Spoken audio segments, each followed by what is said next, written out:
इशारे पर 2 मिनट के लिए ब्रेक लगती है तो 4 भिखारी आपकी गाड़ी का शीशा बजाते हैं। अब बाज़ इशारों पर टूल प्लाज़ों पर लिख के लगा दिया गया है ये पेशावर भिखारी हैं, इनको खैरात ना दें। लेकिन मेरा सवाल ये है कि उन सारे भिखारियों को एक जगह पे खड़ा करके पूछना किसने है कि तुम भीख क्यों मांग रहे हो? उनके घरों तक उनके साथ किसने जाना है? कौन आदमी है जो जाके उनसे कहेगा कि जनाब तुम क्यों खैरात के लिए खड़े हो, तुम्हारी मजबूरी क्या है? क्या रियासत की, हुकूमत की, ताजर की, मालदार की, तगड़े आदमी की ये ड्यूटी नहीं? उन तक रसाई किसने हासिल करनी है? वो बेवा जो पिछले साल दरवाजे पे ज़कात लेने आई थी वो इस साल भी आई है। वो खातून जिसे पिछले साल आटे का थैला दिया था वो इस साल भी आई है। वो खातून जो पिछले साल 4 बच्चों को साथ लेकर के छोटों को आई थी वो आज भी उसी तरह कशकोले तलब दराज किए हुए है। और हज़रत उमर क्या फरमाते हैं? सैयदना फारूक आज़म रज़ी अल्लाह ताला अन्हु इरशाद फरमाते हैं, इसको इमाम बहकी ने और इमाम सयूती ने नकल किया है। हज़रत उमर फरमाया करते थे कि अगर मैं ज़िंदा रहा तो इराक वालों मैं तुम्हारी बेवाओं के लिए ज़रूरत का इतना सामान कर जाऊंगा कि बीबी जब तक ज़िंदा रहेगी किसी की मोहताज नहीं होगी। उसके लिए इस तरह के असबाब पैदा कर दिए जाएंगे कि उसे हाजत नहीं होगी। उसके लिए मुस्तकिल बुनियादों पर उसके अखराजात देख कर उसके लिए एहतमाम कर दिया जाए। उसे दोबारा कशकोले तलब दराज करने की ज़रूरत नहीं पड़ेगी। एक सहाबी थे हज़रत जनाब सैयदना खफाफ बिन ईमा गफ़ारी रज़ी अल्लाह ताला, इन्होंने बड़ा किरदार अदा किया था मैदान उहद में, इन्होंने और इनके साहिबजादे ने। तो इनकी बेटी एक दिन हज़रत उमर के पास आई।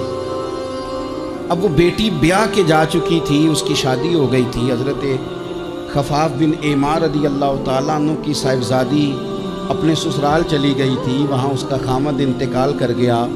वो खातून वापस आ गई, वो हज़रत उमर से मिली, बेवा औरत। उस बेवा खातून ने आके, यहाँ तो मेरे भाई वो फौजी बेचारे जिनकी बीवियाँ, जिनको एक तकरीब में तो खूब एवार्ड देने के लिए बुलाया जाता है। मैंने यतीमी का वक्त गुजारा है, मुझे पता है कि 2-4 महीने लोग आके कहते हैं कोई हुक्म होया तो 10 आ जाए।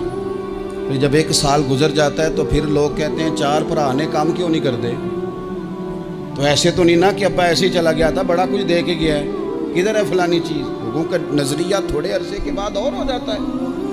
आपने बड़े बड़े शुहदा के घरों में एवार्ड तो दिए, क्या कभी आपने पलट कर दोबारा गौर किया कि उनके बच्चे कहाँ हैं? उनकी बेवा किस हाल में है? वो ज़माने की तेज़ धूप और तेज़ आंधी का मुकाबला कैसे कर रहे हैं? बगैर बाप के जो इंसान को खुले आसमान तले वक्त गुजारना पड़ता है वो कितना को मुश्किल होता है। वो किस तरह टाइम गुजार रहे हैं ये कभी सोचा लोगों ने?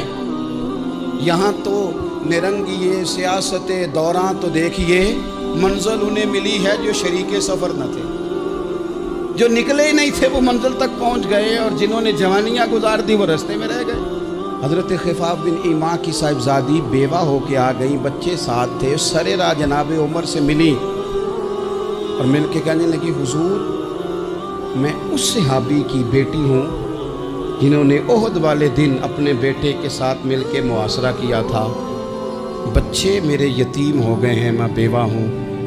हज़रत फारूक आज़म रज़ी अल्लाह ताला अन्हु ने फ़हरिस्त नहीं मांगी, ख़र्चे की डिटेल नहीं मांगी, तुम आना फलाने से मिलना, परसों 9 बजे आ जाना दफ्तर, ये कोई बात नहीं की। हज़रत उमर गौर से खड़े उस बेटी की बात सुनी, छम छम सैयदना फारूक की आंखों से आंसू गिरे, दौड़ के घर गए, एक ऊँट निकाला, वहाँ से माले गनीमत का माल के भर के 2 बोरियाँ, और बोरियों में क्या था?